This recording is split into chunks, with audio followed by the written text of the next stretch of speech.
It's described as darkness, where there'll be weeping and gnashing of teeth, as you allude to. And it's described as a fiery coming out of furnace. the book of It's described as a Matthew, lake of burning sulfur. The torment there is said to chapter be 13. everlasting. The same day went Jesus out of the house and sat by the seaside, and great multitudes were gathered together unto him, so that he went into a ship and sat. And the whole multitude stood on the shore. And he spake many things unto them in parables, saying, Behold, a sower went forth to sow. And when he sowed, some seeds fell by the wayside, and the fowls came and devoured them up. Some fell upon stony places where they had not much earth, and forthwith they sprung up, because they had no deepness of earth. And when the sun was up, they were scorched, and because they had no root, they withered away. And some fell among thorns, and the thorns sprung up and choked them. But others fell into good ground and brought forth fruit, some 100-fold, some 60-fold, some 30-fold. Who hath ears to hear, let him hear. And the disciples came and said unto him, Why speakest thou unto them in parables? He answered and said unto them, Because it is given unto you to know the mysteries of the kingdom of heaven, but to them it is not given. For whosoever hath, to him shall be given, and he shall have more abundance.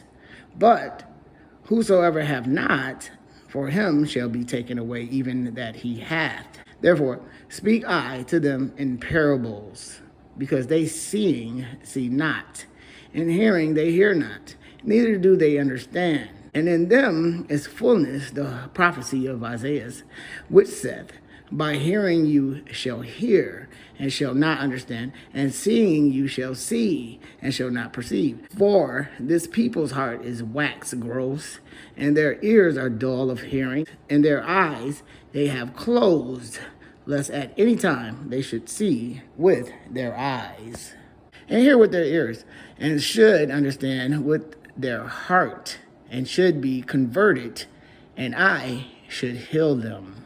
But blessed are your eyes, for they see, and your ears, for they hear. For verily I say unto you, that many prophets and righteous men have desired to see those things which you see, and have not seen them, and to hear those things which you hear, and have not heard them. Hear you therefore the parable of the sower. When any one heareth the word of the kingdom, and understandeth it not, then cometh the wicked one, and catcheth away that which was sown in his heart.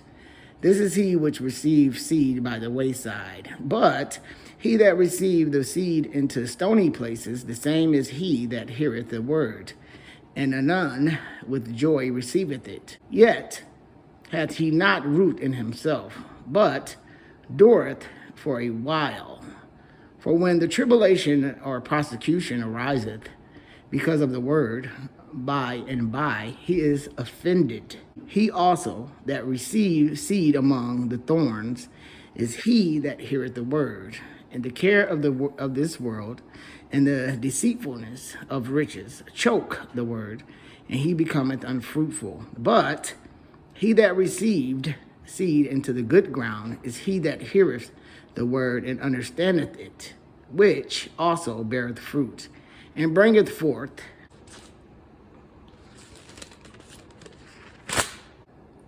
some 100-fold, some 60, some 30. Another parable put he forth unto them, saying, The kingdom of heaven is likened unto a man which soweth good seed in his field. But while men sleep, his enemy came and sowed tares among the wheat, and went his way. But when the blade was sprung up and brought forth fruit, then appeared the tares also. So the servants of the householder came and said unto him, Sir, didst not thou sow good seed in thy field?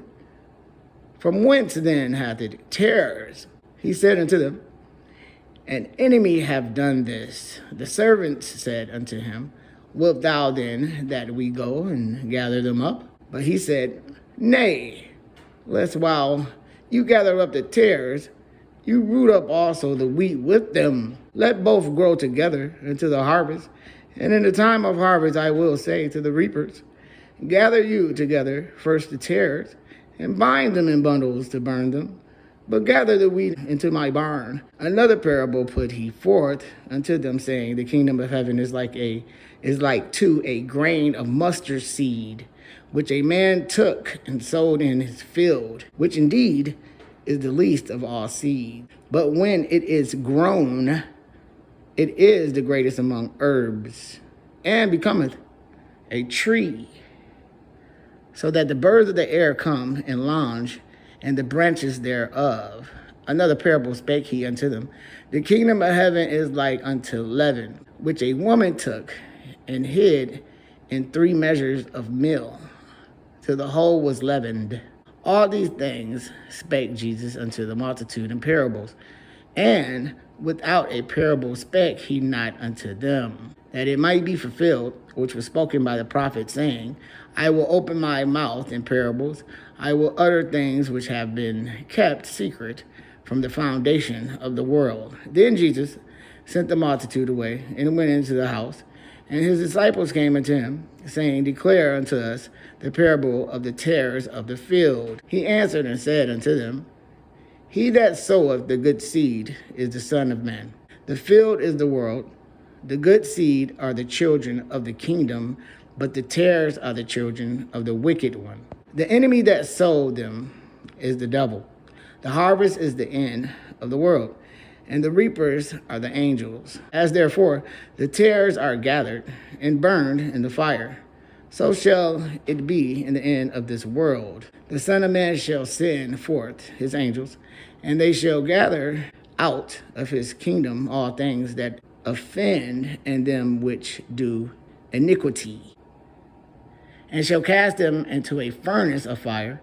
There shall be wailing and gnashing of teeth. Then shall the righteous shine forth as the sun in the kingdom of their Father. Who have ears to hear, let him hear. Again, the kingdom of heaven is like unto treasure hid in a field, the which when a man hath found, he hideth, and for joy thereof goeth and selleth all that he hath, and buyeth that field. Again, the kingdom of heaven is like unto a merchant man seeking goodly pearls, who, when he had found one pearl of great price, went and sold all that he had and brought it. Again, the kingdom of heaven is like unto a net that was cast into the sea and gathered of every kind, which, when it was full, they drew to shore and sat down and gathered the good into the vessels, but cast the bad away. So shall it be at the end of the world. The angels shall come forth and sever the wicked from among the just, and shall cast them into the furnace of fire. There shall be wailing and gnashing of teeth. Jesus said unto them, have you understood all these things? They said unto him, yea, Lord. Then said he unto them, therefore every scribe which is instructed unto the kingdom of heaven is like unto a man that is an householder, which bringeth forth out of his treasure things new and old. And it came to pass that when Jesus had finished these parables, he departed thence. And when he was come into his own country, he taught them in their synagogue, insomuch that they were astonished, and said, whence has this man this wisdom and these mighty works? Is not this the carpenter's son? Is not his mother called Mary, and his brethren James and Joseph, and Simon and Judas? And his sisters, are they not all with us? Whence then hath this man all these things? And they were offended in him. But Jesus said unto them, a prophet is not without honor, save in his own country and in his own house. It's described as darkness, where there'll be weeping and gnashing of teeth, as you allude to. And it's described as a fiery furnace. It's described as a lake of burning sulfur. The torment there is said to be everlasting and unquenchable and eternities.